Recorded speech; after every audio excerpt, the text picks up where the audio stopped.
Dear students, welcome again to our conversations on physics. And in this episode, we shall be looking at friction. Friction is a fundamental topic in physics. After the fundamental unit, derived unit, physical quantities, dimensional analysis, then you go to, forces, motion, then we come to friction. So what is a friction? Before I go, into the scientific look of what we call friction, when in your house, let me, give you an example that is very close to you. In your house, you are trying to lift a table, or you are trying to drag a table, and you are finding it difficult to either move or drag that table, despite the amount of force you are applying. The only scientific explanation to the dragging of that table when you are applying force to change the position of that table is because the table possesses some frictional force that will hinder the movement of the table just easily. So, anytime there is an opposition to the motion of an object, we say frictional force is in place. So, friction is an opposition to the motion of an object, and it can also be an opposition force, an opposing force to the motion of an object. And whenever this friction occurs, there are two ways it happens, and that takes us to what we call the two types of friction. We have the first way, what we refer to as static friction. Static friction occurs when the opposition to the motion of the particle of an object happened at rest.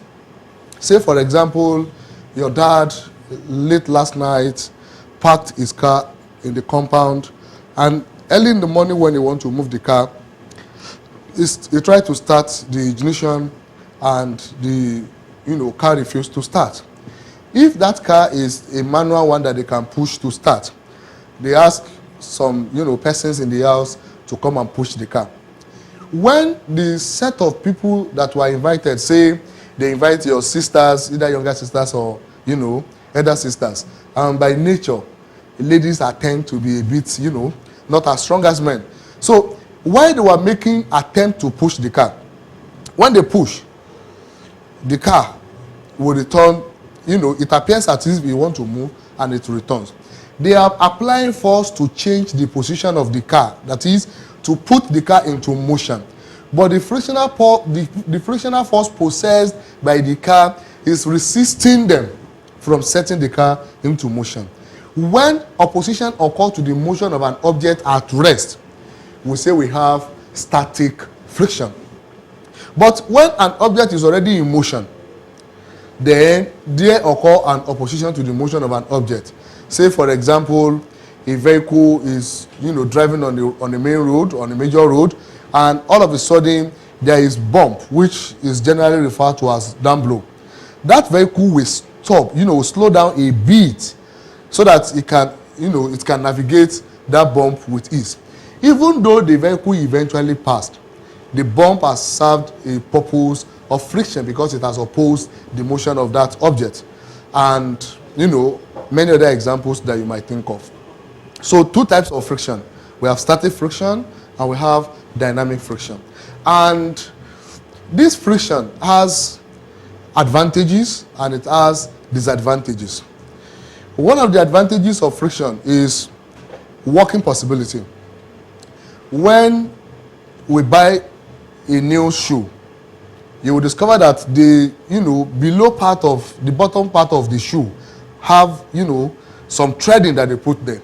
They put those threading there so it can serve as a frictional surface for the shoe, so it will be easy for us to walk freely on the ground without falling. And that is why when you see people wearing these bathroom slippers whose threading has worn out and they walk on a smooth surface too, they will not be able to walk, they will fall down because the bottom part of that, shoe has worn out, which means the frictional component that is expected for us to walk firmly and easily is no longer there. Walking will not be possible. So that we're able to walk freely without falling is as a result of the frictional force that exists between our foot or our shoe and the ground. Another advantage of friction is it enables us to resharpen our cutting tools. When we use our knives in the house and, at some point it becomes, not so sharp again and we need to resharpen. There are two major ways. It's either you give it to the mechanics that do that, these people that bring, I don't know, I want to refer to as that machine at the moment, but that machine, very rough natured machine that they put and it brings some sparks out. Or we use the first way we do at home to look for probably a stone or one rough place and rub the knife against it. That's what we do where I grew up. So we rub the knife against it. We'll look for a rough surface, not a smooth surface. So that we're looking for a rough surface means there is need for friction to resharpen our cutting tools. Number 3 application of friction is brake application when vehicles are moving. When vehicle moves and it enters into a particular speed, at some point the vehicle wishes to apply brake so that it can stop. That the car apply brake and the vehicle stops is because there is frictional force that exists between the tire of the vehicle and the ground, and many more that we can think of as advantages of friction. Then what are the disadvantages of friction? The same way that we said the treadings at the lower part of our shoe is what makes walking possible and easy for us. And you also agree with me that when you buy a new shoe, when you look at the treading at the bottom, it looks so nice at first when you buy the shoe. Wear the shoe. Go out with the shoe. First day, second day, third day. Go back and check the treading. You'll discover that it's already worn out. The warning, it's already wearing out. So one of the disadvantages of friction is it causes wear and tears.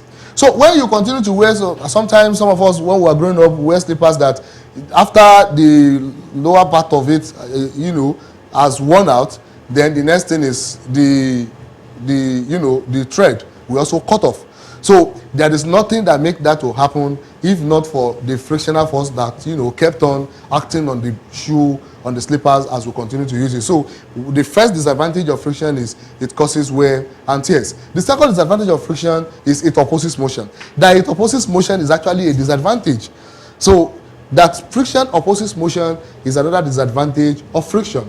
And in the other way around, you observe that sometimes when early in the morning in your house, we are using generator. When you look at your generator, you touch every part of it, the silencer and everything. It's cool early in the morning when you are not on the gen. But on that generator for 5-10 minutes, the several part and component of the generator would have worked together, related together. You get another thing, rub against each other for you to use that, the power supply by the generator. Off that generator after 30 minutes. Go and check the temperature of the generator is already high. The heat that we are now experiencing in the generator is for what purpose? It's of no purpose. So one of the disadvantages of friction is it causes unwanted heat in generator or in machines. The another disadvantage of friction is it reduces the efficiency of machine. When you buy a new generator, tear leather with the carton, the generator can be assumed to be 100% efficient because it has not been used, no friction, the part has not worked against each other. On that generator, if there is any machine that can be used to measure the efficiency of the machine, when you first get it, you can measure 100%. On that generator, put oil, put fuel on the generator for 5-10 minutes, off the generator. Use that machine to check again if there is such machine. The generator will never be 100% efficient again, just because the part of it has rubbed against each other just for us to have the power supply. So another disadvantage of friction is what? It reduces the efficiency of machine. So having understand the advantages and disadvantages of friction, we now have what we call the laws of solid friction. These laws of solid friction are, some principles that anytime we are discussing friction, they work with, they abide by. Number one law of solid friction is also that friction opposes motion. Number 2 law of solid friction is independent of the surface area. Is independent of the surface area of the body in contact. So whether it's the surface area of a space is large or small has nothing to do with the frictional force. Number 3 laws of solid friction, or law of solid friction, is frictional force depend on the nature of surfaces in contact. And how do I explain that? There is this what we call sandpaper that they use to smoothen wood. When the sandpaper is rubbed against the wood becomes smoother and beautiful. But when you use that same sandpaper against human skin, then blood begins to come out because it peels off the skin, which means that frictional force is always dependent on the nature of the surfaces in contact. I have not seen where they use sandpaper to rub glass. So there is always that surface choice when it comes to frictional force. And the last but not the least law of solid friction is that frictional force is directly proportional to the normal reaction. So when the frictional force is higher, it's expected that the normal reaction is also higher. That's one by a direct relationship. And when the frictional force is lower or smaller, the normal reaction is also smaller, and that we can represent in a mathematical expression, which we shall consider in the next question. And even before considering it in the next question, the last one that says the frictional force is proportional to the what? The normal reaction. The normal reaction. We can write this as F is proportional to R. This is frictional force and this is the normal reaction. And we introduce a constant, we have F equals to mu R, where this mu is called the coefficient of friction. Sometimes they call it coefficient of limiting friction. So this relationship here is the last law of solid friction, which says the frictional force is directly proportional to the normal reaction. And this is the general summary of our conversation on friction. In the next episode, we are going to look at how we use this relationship and some other, calculation around, explanations and discussions of friction. See you in the next episode.